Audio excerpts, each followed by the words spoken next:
ओम शांति। 8 मई 2026। आज की मुरली। मीठे बच्चे, अभी तुम शूद्र घराने से निकल ब्राह्मण घराने में आए हो। बाप ने ब्रह्मा मुख से तुम्हें अडॉप्ट किया है, तो इसी खुशी में रहो।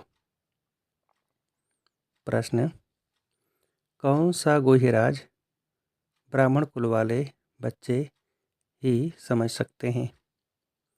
उत्तर: निराकार शिव बाबा हमारा पिता है और यह ब्रह्मा हमारी माता है। निराकार भगवान कैसे माता पिता बंधु सखा बनते हैं, यह गुह्य गुप्तराज ब्राह्मण कुल के बच्चे ही समझ सकते हैं। उसमें भी जो दैवी कुल में ऊंच पद पाने वाले हैं, वही यह राज यथार्थ रीति समझेंगे। ओम शांति। बच्चे बैठे हैं, समझ रहे हैं कि हमारा बाप दादा आया हुआ है। बाप तो इकट्ठा हो जाता है दादा के साथ, तो कहेंगे बाप दादा आए हैं। वह टीचर भी है, बाप दादा के बिगड़ तो कुछ बता न सके। बुद्धि चलनी चाहिए, क्योंकि यह नई बात है ना। अज्ञान काल में याद करते हैं सिंगल को, कहेंगे हमारा गुरु फलानी जगह है। उनके शरीर का नाम जानते हैं, हमारा बाबा हमारी माँ फलानी जगह है। उनका नाम रूप सब कुछ है। मनुष्यों ने फिर शार्ट में लिख दिया है। मनुष्य ने जो बनाया है उनमें कुछ न कुछ रांग है। भल गायन है, त्वमेव माताश्च पिता, यह एक के लिए ही गाया जाता है, ब्रह्मा के लिए भी नहीं गाया जाता है। उनका नाम रूप बुद्धि में नहीं आता, न विष्णु का न शंकर का। गाते तो हैं तुम माता पिता हम बालक तेरे, तो भी बुद्धि ऊपर में जाएगी। श्री कृष्ण को याद कोई कर न सके, याद फिर भी निराकार को ही करेंगे, उनकी महिमा है। तो बाप समझाते हैं, यहाँ जब बैठते हो तो लौकिक संबंध से बुद्धि योग निकाल पारलौकिक बाप को याद करो। इस समय यह सम्मुख है। भक्ति मार्ग में जो गाते हैं तो आंखें ऊपर करके गाते हैं, तो माता पिता हे भगवान का याद करते हैं। भगवान जब गाते हैं तो शिवलिंग को भी याद नहीं करते, शिवलिंग को भी याद नहीं करते, तोते मिसल ऐसे ही गाते हैं। लक्ष्मी नारायण के लिए भी ऐसे नहीं कह सकते, ये तो महाराजा महारानी हैं। उनका बच्चा ही माता पिता कहेंगे, बंधु नहीं कहेंगे। भक्त लोग गाते हैं पतित पावन, परंतु यह बुद्धि में नहीं आता कि शिवलिंग होगा। ऐसे सिर्फ कह देते हैं हे भगवान, हे भगवान। किसने कहा, किसको कहा, कुछ भी पता नहीं। अगर यह ज्ञान होता मैं आत्मा हूँ, उनको बुलाता हूँ, तो यह समझें कि वह निराकार परमात्मा है। उनका रूप ही लिंग है। यथार्थ रीति कोई बाप को याद नहीं करते। उनसे प्राप्ति क्या होगी, कब होगी, यह कुछ भी नहीं जानते। तुम भी नहीं जानते थे, अभी तो बाप के बने हो। तुम जानते हो हमको शिव बाबा ने ब्रह्मा द्वारा अपना बच्चा बनाया है। ये ब्रह्मा माँ है। इस ब्रह्मा माता द्वारा शिव बाबा ने अडॉप्ट किया है। इस समय तुम अच्छी रीति जानते हो हम शिव बाबा के बच्चे हैं। साकार में फिर प्रजापिता ब्रह्मा के बच्चे हैं। प्रजापिता ब्रह्मा द्वारा मनुष्य सृष्टि रचते हैं। ऐसे नहीं कि कोई नई सृष्टि रचते हैं, नहीं। इस समय आकर गोद में लेते हैं, एडाप्ट करते हैं। अब माता पिता कहते हैं तो शिव पिता ठहरा, माता ब्रह्मा ठहरी। उनको कहा जाता है माता पिता। बाप ब्रह्मा द्वारा कहते हैं तुम आत्माएं मेरे बच्चे हो। फिर आत्मा को बैठ पहचान देते हैं कि आत्मा क्या है। कहते भी हैं भ्रिकुटी के बीच में रहती है, स्टार मिसल है और कुछ भी नहीं जानते। यह कह न सके कि आत्मा 84 जन्म भोगती है। आत्मा शरीर द्वारा पाठ बजाती है। भिन्न भिन्न नाम रूप देश काल से आत्मा एक शरीर छोड़ती है तो सारा परिवार ही बदल जाता है। कोई अडॉप्ट करते हैं तो परिवार ही बदल जाता है। माता पिता जिससे जन्म लिया उनको भी जानते हैं। फिर जो अडॉप्ट करते हैं उनके घर का बन जाते हैं। यहाँ तुम शूद्र घराने से निकल अब ब्राह्मण घराने में आए हो।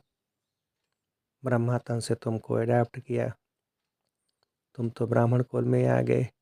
यह बातें शास्त्रों में नहीं लिखी जा सकती। यह समझाया जाता है, लिखने से कोई समझते नहीं। अभी तुम बच्चे ही जानते हो हम परमपिता परमात्मा की संतान बने हैं। यह हो गई माँ। ब्रह्मा को प्रजापिता ही कहते हैं। इस द्वारा तुम बच्चों को अडॉप्ट करता हूँ। यह कितनी गुह्य बातें हैं, सिवाय सम्मुख के कोई समझ न सके। समझेंगे भी वह जो इस ब्राह्मण कुल के होंगे, दैवी कुल में ऊंच पद पाने वाले होंगे। नए किसकी बुद्धि में यह बातें बैठेगी नहीं, न बुद्धि में बैठेगा न किसको समझा सकेंगे। तुम्हारे में भी नंबरवार पुरुषार्थ अनुसार हैं। जिनकी बुद्धि में बैठता है गाया जाता है तुमेव माताश्च पिता, याद किया जाता है शिव बाबा को। फिर कहते हैं तुम माता पिता, एक बाप फिर माता पिता कैसे। यह बातें कोई समझा न सके। जैसे शास्त्रों में व्यास ने जो लिखा है वह मनुष्यों ने कंठ कर लिया है, वैसे तुमको भी कहेंगे। तुमको कोई नहीं बताया है, तुमने कंठ कर दिया है।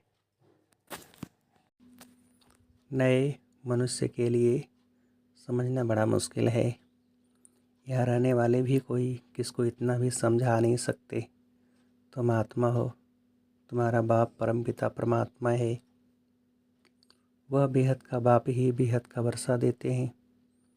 वर्षा दिया था, फिर पुनर्जन्म लेते लेते 84 जन्म पूरे हुए। अब बाप फिर वर्षा देने आए हैं।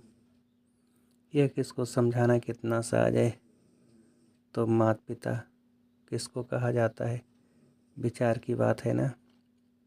ब्रह्मा द्वारा अडॉप्ट करते हैं, फिर माँ भी ज़रूर चाहिए। तो जो अनन्य बच्ची होती है ड्रामा प्ले अनुसार उनको जगत अम्बा का टाइटल दिया जाता है। मेल को जगत अम्बा नहीं कह सकते, इनको जगत पिता कहेंगे। इनका प्रजापिता नाम मशहूर है। अच्छा, प्रजा माता कहाँ, तो एडाप्ट किया जाता है माता को। आदिदेव तो है, फिर आदि देवी को मुकर्रर किया जाता है। जगतम्बा तो एक ही है, उनकी ही महिमा है। जगतम्बा पर कितना मेला लगता है, परंतु उनके ऑक्यूपेशन को कोई नहीं जानते। कलकत्ते में काली का मंदिर है, बॉम्बे में भी जगतम्बा का मंदिर है, शक्ल अलग अलग है। जगतम्बा है कौन यह कोई नहीं जानते। उनको भी भगवती कहते हैं। अब जगतम्बा को भगवती नहीं कह सकते, वह तो ब्राह्मणी है, ज्ञान ज्ञानेश्वरी है। उनको बाप से ज्ञान मिला है। तुम सब जगतम्बा के बच्चे हो, ज्ञान सुनकर फिर सुनाते हो। तुम्हारा धंधा ही यह हुआ, तुमको ईश्वर पढ़ाते हैं, कोई मनुष्य नहीं पढ़ाते हैं। ये ब्रह्मा भी तो मनुष्य है। मनुष्य कोई को भी पावन बना नहीं सकते। मनुष्यों की बुद्धि इतनी डल हो गई है जो कुछ भी समझते नहीं हैं। पतित पावन तो एक ही बाप है, वह आते ही हैं पतितों को पावन बनाने। यह सारी दुनिया तमो प्रधान है, सब पतित हैं। नई दुनिया पावन, पुरानी दुनिया पतित। पुरानी दुनिया में है नरकवासी, नई दुनिया में है स्वर्गवासी।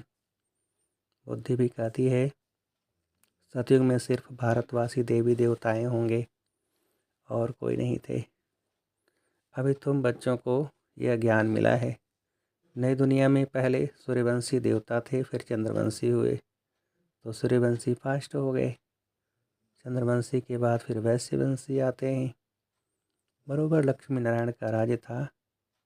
अच्छा, इनके आगे क्या था यह कोई समझ न सके।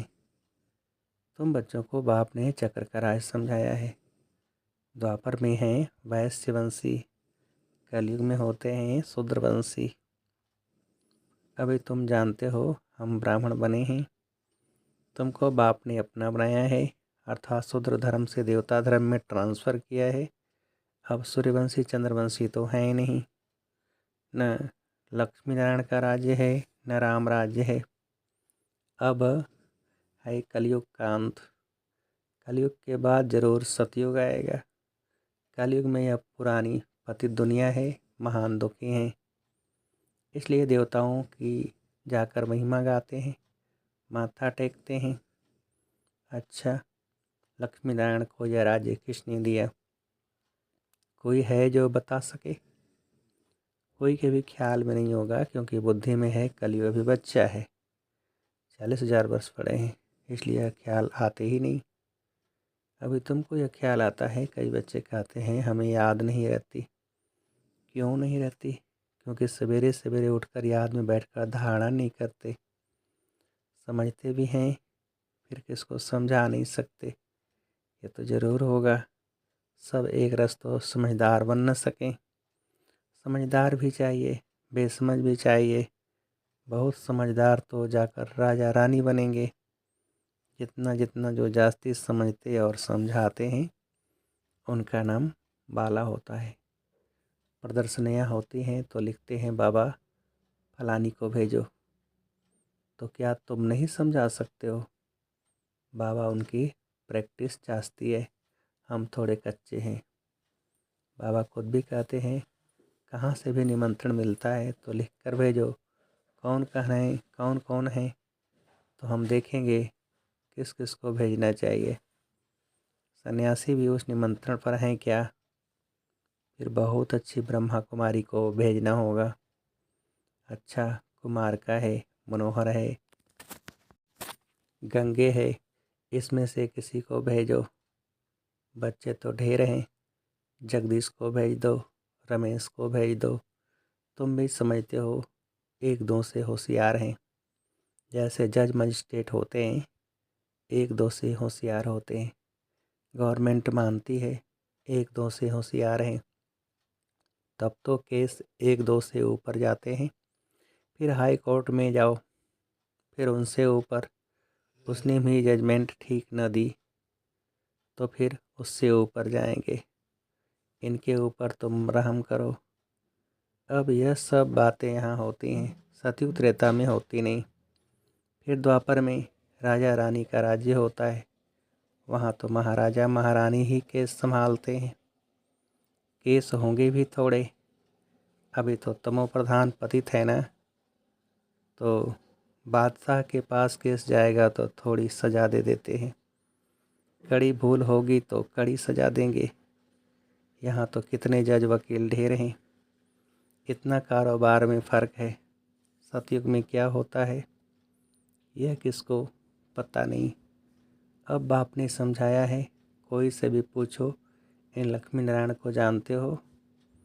जैसे बिरला है, बहुत मंदिर बनाते हैं, तो कोई अच्छा बच्चा हो उनको चिट्ठी लिखे, तुम लक्ष्मी नारायण के मंदिर तो बहुत बनवाते हो, इन्हों को यह राजधानी कैसे मिली? जबकि सतयुग से पहले कलयुग था। कलयुग में तो कुछ है नहीं। देवताओं ने तो कोई से लड़ाई की नहीं होगी। लड़ाई से कोई विश्व के मालिक बन नहीं सकते। विश्व के मालिक जो थे उन्हों के लक्ष्मी नारायण के चित्र रखे हुए हैं। अभी तो है कलयुग, यहाँ लड़ाई चलती है हथियारों की। बाप ने समझाया है क्रिश्चियन धर्म वाले ही आपस में मिल जाएं, आपस में प्रीत रखें, तो विश्व के मालिक बन सकते हैं, परंतु विश्व के मालिक तो लक्ष्मी नारायण ही बनते हैं। बुद्धि कहती है या आपस में मिल जाए तो मालिक बन सकते हैं, परंतु सतयुग में किंग क्वीन तो कोई बन न सके। ड्रामा ही ऐसा बना हुआ है। अभी हम फिर से योग बल से स्वर्ग का वर्षा ले रहे हैं। तुम बता सकते हो कल पहले भी संगम प्रभाव से पद पाया है, 84 जन्म पूरे हुए फिर से वर्षा ले रहे हैं। अच्छा, मीठे मीठे सिकल थे बच्चों प्रति माता पिता बाप दादा का याद प्यार और गुड मॉर्निंग। रूहानी बाप की रूहानी बच्चों को नमस्ते। हम रूहानी बच्चों के रूहानी बाप को नमस्ते। धारणा के लिए मुख्य सार। पहली पॉइंट, स्वयं में धारणा करने और दूसरों को कराने के लिए सवेरे सवेरे उठकर बाप की याद में बैठना है। जो समझा है उसे दूसरों को समझाने की प्रैक्टिस करनी है। दूसरी पॉइंट, लौकिक संबंधों से बुद्धि योग निकाल एक पारलौकिक बाप को याद करना है। बाप से जो ज्ञान मिला है वह सुनकर सबको सुनाना है। यही तुम्हारा धंधा है। वरदान, समाने की शक्ति द्वारा एक मत का वातावरण बनाने वाले दृष्टांत रूप भव। जो एक जैसे मड़के हैं, एक की ही लगन और एक रस स्थिति में स्थित एक की मत पर चलने वाले हैं, आपस में संकल्पों में भी एक मत हैं, वही माला में पिरोए जाते हैं। लेकिन एक मत का वातावरण तब बनेगा जब समाने की शक्ति होगी। यदि कोई बात में भिन्नता हो जाती है तो उस भिन्नता को समाओ, तब आपस में एकता से समीप आएंगे और सबके आगे दृष्टांत रूप बनेंगे। स्लोगन, हर संकल्प वाणी और कर्म में रूहानियत धारण करो, तब सर्विस में रौनक आएगी। यह व्यक्ति सारे सदा अचल अडोल एक रस स्थिति का अनुभव करो। कोई भी दर्दनाक सीन देखते हुए नथिंग न्यू, जिन्हें यह नथिंग न्यू का पाठ पक्का है, वह घबरा नहीं सकते। क्या हुआ, कैसे हुआ, यह हुआ, समाचार सुनते देखते भी ड्रामा की बनी हुई भावी को शक्तिशाली बन देखते और औरों को भी शक्ति देते चलो। दुनिया वाले घबराते और आप एक रस स्थिति में रह उन आत्माओं में शक्ति भरते। जो भी संपर्क में आए उसे शक्तियों का, शांति का दान देते चलो। अच्छा, ओम शांति।